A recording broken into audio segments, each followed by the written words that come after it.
ശബ്ദത്തിന്റെ അല്ലെ ശബ്ദം ശബ്ദം കേൾക്കാത്തവയില്ല. ദൃശ്യകലയുടെ കേരളത്തിന്റെ മുഖമായ കഥകളിയെ കുറിച്ചും ഹനുമന്തത്വം കഥകളിയിലൂടെ അപ്പൊ ശബ്ദവും ദൃശ്യവും സമന്വയിക്കുന്ന ഒരു വേദിയായിട്ടാണ് എനിക്ക് തോന്നുന്നത്. പ്രജ്ഞയും പ്രതിഭയും സമന്വയിക്കുന്ന ഒരു വേദി. ഈ വേദിക്ക് സാക്ഷ്യമാകാൻ സാധിച്ച നമുക്ക് എല്ലാവർക്കും അതിനേക്കാളൊക്കെ ഉപരി മോഡറേറ്റ് ആവാൻ ഒരു ഭാഗ്യം ലഭിച്ച എനിക്കും എങ്ങനെ സന്തോഷം പ്രകടിപ്പിക്കുമെന്ന് അറിയില്ല. ആദ്യത്തെ അവതരണം ഡോക്ടർ ക്രിസ് വേണുഗോപാലിന്റെയാണ്. നേരത്തെ പറഞ്ഞതുപോലെ ഒരു ഒരു വ്യത്യസ്ത മേഖലകളിൽ മൾട്ടി ഫെസിറ്റഡ് പേഴ്സണാലിറ്റി എന്ന് പറയാം, ബഹുമുഖ പ്രതിഭ. അത് അവതരണ കലകളിലാവട്ടെ, അതായത് സിനിമയിലാവട്ടെ, സീരിയലിലാവട്ടെ, ഗ്രന്ഥം രചിക്കുന്നതിലാവട്ടെ, പ്രഭാഷണത്തിലാവട്ടെ, സൈക്കോളജിയിലാവട്ടെ, ശാസ്ത്രത്തിലാവട്ടെ, എഞ്ചിനീയറിംഗിലാവട്ടെ, അങ്ങനെ വ്യത്യസ്ത മേഖലകളിൽ പ്രതിഭ തെളിയിച്ചിട്ടുള്ള ഒരു വ്യക്തിത്വം.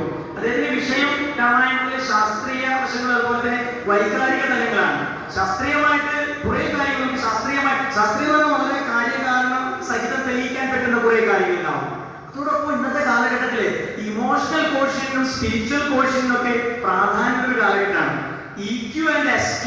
ഇപ്പൊ രാമായണത്തില് നിങ്ങൾ ഈ ചിത്രങ്ങളൊക്കെ നോക്കിക്കഴിഞ്ഞാൽ ഓരോ ചിത്രങ്ങളും പറയുന്നത് ഓരോ കഥകളാണ്. അപ്പൊ തന്നെ MA മലയാളം വിദ്യാർത്ഥികള് നമ്മുടെ ചെവിയിലൂടെ ഹനുമാൻ വരുന്ന ഒരു ചിത്രം നോക്കിയാൽ കഥ പറയായിരുന്നു. അപ്പൊ അത്തരത്തില് അങ്ങനെയുള്ള കഥകള് നമുക്കറിയാം. രാമായണത്തിലൂടെ നോക്കിക്കഴിഞ്ഞാൽ സിംഹികയാവട്ടെ, പലതരം പ്രലോഭനങ്ങളൊക്കെ വരുമ്പോൾ എങ്ങനെയാണ് മൈനാകപർവ്വതം നൽകിയ പ്രലോഭനം, സിംഹിക നൽകിയ പ്രലോഭനം ഒക്കെ എങ്ങനെയാണ്, സുരസം നൽകിയ പ്രലോഭനം എങ്ങനെയാണ് ഹനുമാൻ അവരെ അതിജീവിച്ചത്. വിഘ്നങ്ങളിലൂടെയുള്ള ഒരു യാത്രയാണ്, വിരഹങ്ങളിലൂടെയുള്ള ഒരു യാത്ര. അവിടെയൊക്കെ എങ്ങനെയാണ് അതിനൊക്കെ അതിജീവിച്ചത് നമുക്ക് പഠിക്കാൻ സാധിക്കും. അതുകൊണ്ട് വൈകാരിക തലം തീർച്ചയായിട്ടും രാമായണത്തിൽ നമ്മൾ കേൾക്കണം. എനിക്ക് എന്റെ വിദ്യാർത്ഥി മക്കളോട് പറയാനുള്ളത് തന്നെ കേട്ടിട്ടേ നിങ്ങൾ പോകാവൂ. ഇനി കഥകളെ കുറിച്ച് ഹനുമാൻ തത്വം അവിടെ നിങ്ങൾ എഴുതി വെച്ചിരിക്കുന്നുണ്ട്. സുന്ദരകാന്ഡം ഏറ്റവും മനോഹരമായിട്ട് ഹനുമാനെ പ്രതിപാദിക്കുന്നു അല്ലെ. ലവണജലനിധി ശതക യോജനാവിസ്തൃതം ലംഘിച്ചു ലങ്കയിൽ ചെല്ലുവാൻ മാരുതി. സുന്ദരകാന്ഡം കേട്ടാൽ മതി, രാമായണവാസത്തിന് രാമായണം മുഴുവൻ കേട്ട പോലെയാണ്. അപ്പൊ ഹനുമൻ തത്വം കഥകളിയിലൂടെ എന്ന ആ ഒരു വിഷയം അവതരിപ്പിക്കാൻ എത്തിയിരിക്കുന്ന ജയന്തി ടീച്ചർ, ഇവർ രണ്ടുപേരുടെയും ഇന്നത്തെ ടോക്ക് നിങ്ങൾക്ക് 100 ക്ലാസ്സുകൾ കേട്ടാൽ കിട്ടുന്ന അറിവായിരിക്കും ഇന്നത്തെ ഈ 1-1.5 മണിക്കൂറിനുള്ളിൽ നിങ്ങൾക്ക് ലഭിക്കാനായിട്ട് പോകുന്നത്. അപ്പൊ എൻ്റെ ഒരു അഭ്യർത്ഥനയാണ്, ഒരു അപേക്ഷയാണ്, നിങ്ങൾ മുഴുവൻ കേട്ട് ചർച്ചയിൽ പങ്കെടുത്ത് സർട്ടിഫിക്കറ്റ് വാങ്ങിയിട്ട് വേണം ഇവിടുന്ന് പോകാൻ.